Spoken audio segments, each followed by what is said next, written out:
D'habitude, je suis en compagnie de Raphaël. Nous échangeons sur la profession de médiateur, sur l'ingénierie relationnelle. Et au cours du dernier enregistrement que nous avons fait, Raphaël a indiqué que vous aviez échangé toutes les deux sur son appropriation des concepts et des outils de l'ingénierie relationnelle. Et ça nous a donné l'idée de te proposer, à toi, Sarah, de venir raconter ton parcours de formation et ce que tu en as fait au quotidien. Et c'est tout le travail qui se fait au fil des séances. Oui, ce que tu veux dire, en fait, c'est que Sarah est ma fille, elle a 32 ans et elle est médiateur professionnelle. Formée depuis 3 ans, elle s'est spécialisée dans l'accompagnement de projets relationnels. Nous discutons ensemble des situations particulières qu'elle rencontre. J'ai eu envie de vous partager nos échanges. Si elle ne lâche pas prise, en fait, elle perd sa liberté. Toi, tu as suivi la formation qui mène à la certification de la profession de médiateur. Tu pourrais dire comment tu as vécu cette formation, ce que ça t'a apporté et ce que tu en as fait? Oui, bien sûr. Alors, c'était en 2022. Je me suis inscrite à cette formation que tu animes parce que souvent, je t'entendais parler de ce qui se passait dans ce parcours. Et aussi, avec Raphaël, tu nous as souvent parlé de l'ingénierie relationnelle. Tu te souviens d'ailleurs, c'était particulièrement pendant la période de confinement. Ouais. C'est vrai que là, on avait beaucoup de temps pour parler de la formation et puis de tout ce qui est en lien avec la relation. Oui. En fait, j'avais aussi besoin de mettre de l'ordre dans tout ça, d'avoir une idée précise sur l'utilisation des techniques. Et puis surtout, j'avais besoin d'intégrer le processus structuré qui est proposé pour accompagner les personnes qui vivent une situation conflictuelle. Oui, d'ailleurs, c'est pour ça que je t'avais proposé de participer à cette formation. Parce que, comme tu dis, c'est mettre de l'ordre dans tous ces outils dont je parlais à la maison. Et puis, la formation, c'est aussi l'occasion de rencontrer d'autres personnes qui ont la même motivation que toi, mais, tu vois, dans des contextes personnels ou professionnels différents. Oui, c'est ça. Et ces échanges m'ont permis de mieux définir mon projet.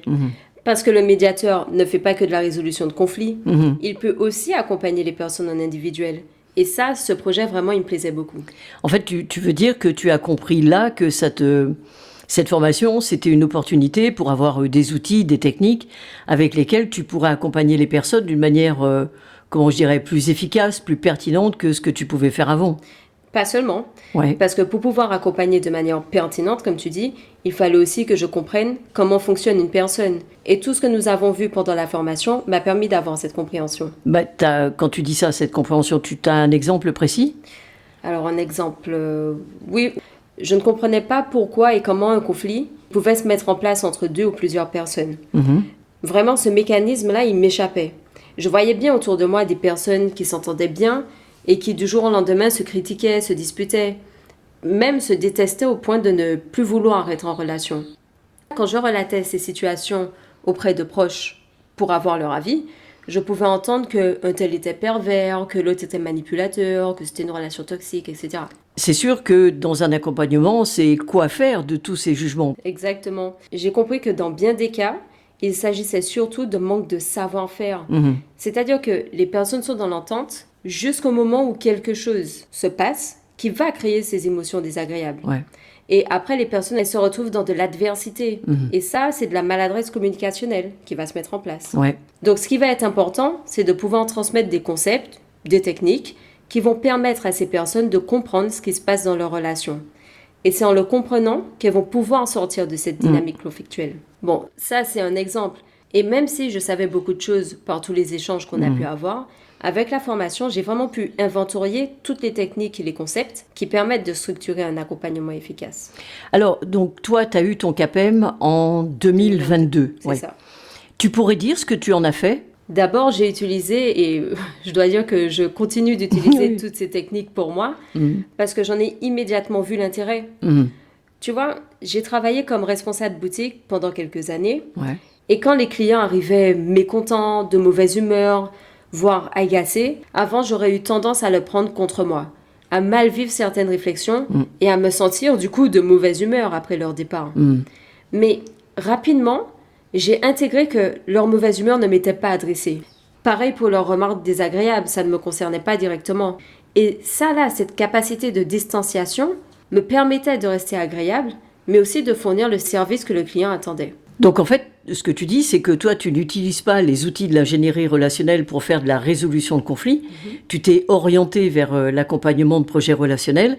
Je dirais ce que tu faisais avant de manière spontanée informel sans être outillé, quoi. Spontané, c'est-à-dire plutôt dans le conseil. Oui. Dans le conseil, dans l'empathie.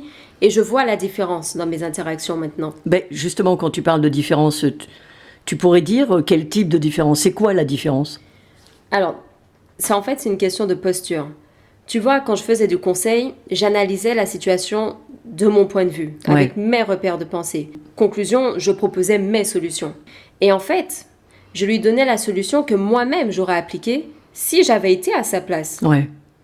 Et si dans un premier temps, la personne elle peut se sentir soulagée de recevoir une solution toute faite parce que ça peut sembler plus simple et même plus rapide que de réfléchir par elle-même, à long terme, ça peut créer une dépendance. Mais il y a aussi un autre aspect, c'est que si finalement avec ma solution, elle n'obtenait pas les résultats attendus, elle pouvait m'en vouloir.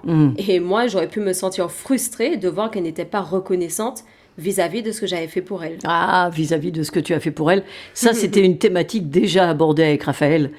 Et puis, c'est vrai que le conseil ne prend pas en compte, je dirais, la complexité émotionnelle et les valeurs de la personne impliquée dans la situation. Alors que dans l'accompagnement, là, ma posture, elle est distanciée. Je ne cherche pas à imposer une solution. Je vais plutôt aider la personne à explorer ses propres ressources. Je vais l'aider à clarifier ses pensées, à identifier ses besoins et ses objectifs.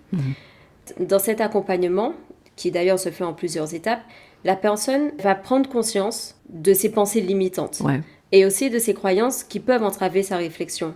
En fait, c'est un processus où la personne, elle est vraiment au centre. Je vais l'aider à trouver ses propres réponses, à prendre ses propres décisions en fonction de ce qui va lui sembler satisfaisant. Ça, c'est un travail qui va lui permettre de développer son autonomie, sa confiance en soi, mais aussi sa capacité à faire face aux défis futurs de la manière la plus efficace. Donc ce que tu dis, c'est qu'il y a également un apport pédagogique dans l'accompagnement, et cet apport pédagogique va donner à la personne de nouveaux repères de pensée, d'autres manières de traiter l'information, d'autres manières de communiquer, et tout ça, ça va être incorporé dans ce que je pourrais appeler sa boîte à outils personnelle, quoi. Oui. Alors, comme je le disais, dans l'accompagnement comme pour la médiation, ce qui est visé, en fait, c'est la liberté de décision. Oui. Donc là, toi, tu as expliqué l'objectif que tu as lorsque tu mets en œuvre un accompagnement, et peut-être que la prochaine fois, tu pourrais nous partager un exemple concret de la manière dont tu as appliqué cette approche dans une situation spécifique.